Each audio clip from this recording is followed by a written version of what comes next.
Olá, todos bem? Eu espero que sim. Na aula de hoje vamos aprender sobre semiologia. A palavra semiologia tem origem no idioma grego, aonde semeion quer dizer sinais e logos quer dizer estudo. Então, nós temos aqui o estudo dos sinais. Semiologia veterinária é uma parte da medicina veterinária dedicada ao estudo dos métodos de exames clínicos.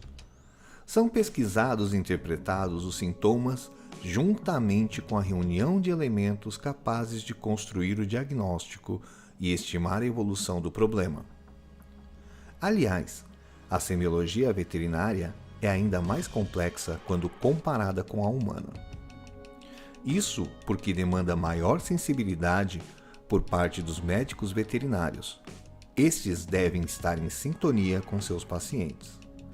Os animais não conseguem expressar verbalmente seus incômodos e locais onde sentem dor. E mais, muitos sinais clínicos podem estar relacionados a mais de uma doença. São muitas enfermidades com o mesmo sinal clínico, a exemplo da apatia, diarreia e vômito, que podem ser desde uma modificação na sua alimentação até uma virose grave. Outro ponto que pode dificultar o diagnóstico do animal é o comportamento do mesmo.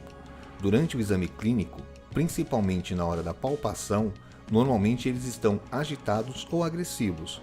Acompanhe o vídeo até o final e conheça um pouco mais sobre essa área que você quer entrar. Para conseguir um diagnóstico, nós utilizamos uma ficha de anamnese, onde fazemos as perguntas necessárias para entender o quadro do paciente. Usamos os exames complementares e usamos o exame físico. Nesse vídeo vamos ver direitinho como isso acontece. Assista até o final e na volta eu estou aqui para a gente comentar. Durante a anamnese é possível fazer a inspeção e esse é um passo fundamental para a construção do nosso diagnóstico. Observe se o animal está andando e cheirando dentro da sala, se ele deambula sem dificuldade, se ele está curioso. Tudo isso ajuda a fechar um diagnóstico mais preciso. Para realizar a técnica de mobilização do animal, a gente pode utilizar a corda, mas também podemos utilizar a focinheira ou o cambão para animais de rua. Nesse caso, a gente pode optar pela contenção manual, já que é um animal bem dócil e não demonstra risco para a gente. A gente pode simplesmente prender os membros torácicos e a cabeça para fazer um procedimento rápido, como uma aplicação de vacina ou uma pequena inspeção. Para utilizar a corda, basta com que você faça um seminó. Você vai dobrar a corda, vai passar uma extremidade por dentro da outra, vai colocar este buraco no focinho do animal, vai passar por baixo do queixo do animal, para trás da cabeça, dar um nó e pronto. Um dos procedimentos que podemos fazer enquanto o animal está calmo seria fazer o TPC, ou tempo de preenchimento capilar. Esse é um teste feito na mucosa gengival do animal. A gente pressiona e tira o dedo. A gente conta 21, 22 e tira o dedo e vê o estado da mucosa. O normal é que haja um retorno dessa mucosa em 2 segundos. Caso isso não aconteça, a gente pode dizer que é um TPC irregular. Isso pode indicar uma anemia ou até uma perda de líquido. Ainda nas mucosas, a gente pode observar o estado das mucosas, a coloração e a umidade das mesmas. Observe se a mucosa não está pálida, se ela não está cianótica, se ela não está machucada, se ela não está inchada, se ela está brilhante. A gente tem que observar todos os aspectos e podemos observar também a mucosa ocular. Nesse momento, então, podemos passar para o exame de linfonodos. Os linfonodos, além de drenagem da linfa, eles fazem uma defesa orgânica do animal. Nos cães, a gente pode palpar 3 regiões: submandibular,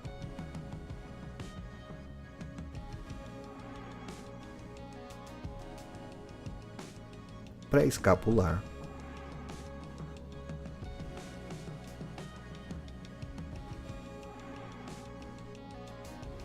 e poplíteo. O próximo passo vai ser analisarmos a temperatura, já que a termorregulação é muito importante. Nesse caso, a gente vai fazer a temperatura retal. É necessário pegar o termômetro clínico, introduzir no ânus e lateralizar. O que a gente quer aqui é tirar a temperatura da mucosa anal. A gente não precisa colocar centralizado nas fezes, e sim na mucosa lateral. Vale lembrar que a temperatura média para um cão desse porte seria de 38 a 39,5, porque é um cão jovem, e se fosse um cão mais velho, seria de 38 a 39 graus centígrados. Podemos passar então a analisar a qualidade da pele desse animal e dos pelos desse animal. A gente pode procurar por manchas, machucados, cortes, inclusive por queda de pelo, rarefação do pelo. É muito comum observarmos uma alopécia abdominal, alguma queda de pelos por causa de sarnas, pulgas, ok? Vamos também procurar por ectoparasitas. Vamos observar também o canal auditivo, inclusive cheirando para saber se não tem um cheiro desagradável de pus. Um cheiro estranho pode indicar uma possível otite. Podemos também analisar a situação das patas e dos coxins desse animal, observar se não há um endurecimento, se não há queratinose de coxim, se não há cortes machucados, a situação das unhas do animal e etc. Outra coisa a fazermos é observar a situação do focinho do animal. É possível notar, às vezes, umas gotículas translúcidas no focinho do animal. Isso indica que o animal está sadio, está saudável. Podemos também analisar o tulgor de pele, ou seja, a gente vai ver se esse animal está desidratando ou não. Como é que a gente faz isso? A gente puxa a pele e solta para ver se essa pele volta rapidamente ao local dela. Caso haja uma demora excessiva para ela retornar até a posição de origem, pode indicar sim uma desidratação. O próximo passo seria avaliar o score corporal. Isso varia de 1 a 5 e nesse caso ela está com score 3 e ela tem 4,5 kg. Agora a gente pode partir para a semiologia do sistema cardiovascular. Vamos observar então 3 pontos fundamentais: a válvula aórtica, a válvula mitral e a válvula pulmonar. Devemos observar ritmo, frequência e intensidade dessas batidas. Nesse segundo ponto agora é feito a ausculta pulmonar. A gente procura ruídos desagradáveis, sibilos ou qualquer coisa que possa ser inconveniente para a respiração do animal. Podemos então analisar o sistema digestivo. Para começar, vamos analisar primeiro a boca.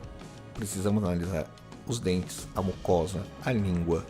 É necessário para que o animal se alimente que ele possa apreender o alimento, mastigar para então degluti-lo. Uma vez que não encontramos nenhum sinal de úlceras, nem de papilomatose, nem nada que prejudique o animal, podemos passar para a palpação.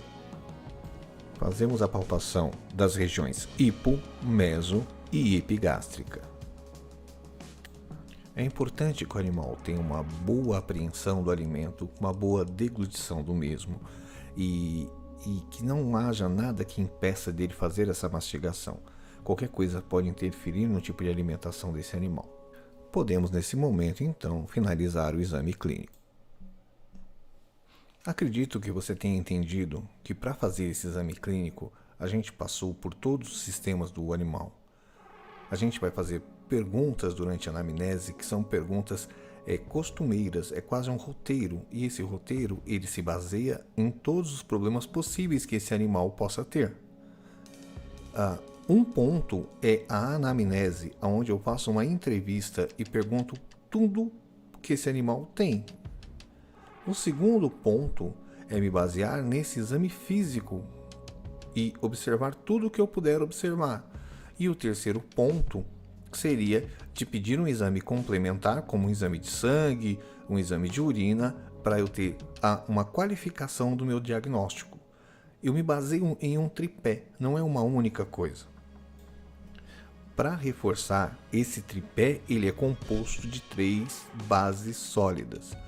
A primeira base seria o exame de anamnese, ou a entrevista de anamnese, é onde eu faço desde a pergunta mais básica de nome do animal até o motivo que eu trouxe no meu consultório. Depois disso, o segundo passo seria o exame físico que você acabou de ver nesse vídeo, e o terceiro passo seria um exame laboratorial. Ou seja, para eu poder dar um diagnóstico, eu tenho que seguir uma ordem cronológica e uma ordem lógica, para então eu poder dar um diagnóstico. O diagnóstico é uma coisa muito séria. Agora, para chegar nesse ponto do exame e entender tudo que foi verificado no exame, a gente vai precisar de uns passos básicos antes disso. E é por isso que agora a gente vai iniciar o estudo de sistemas. Eu preciso entender todos os sistemas corpóreos para saber o que perguntar. E eu preciso entender também os termos utilizados em semiologia.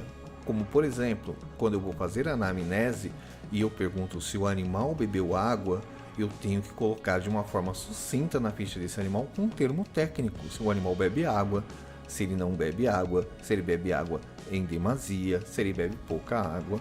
São termos que a gente tem que decorar, e esses termos eles não é simplesmente para decorar, para dizer, olha, eu sei um termo diferente que ninguém sabe. Não é para ostentar. Esse termo ele vai sintetizar o conhecimento, ele vai sintetizar tudo aquilo que eu quero dizer em pouquíssimas palavras. Em um termo eu consigo entender toda uma situação. Eu gosto de começar por aqui para vocês entenderem o porquê de você vai ter que estudar sistemas. Para analisar a pele, quais são os problemas que essa pele pode ter? Como essa pele tem que estar? Para eu entender o que está errado, eu tenho que entender como funciona. Então, a partir da próxima aula, a gente vai começar com termos de semiologia e na sequência a gente vai estudar todos os sistemas. Eu sei que é um pouco chato para quem não gosta, mas assim, é essencial na nossa profissão, ok? Por hoje a gente fica por aqui.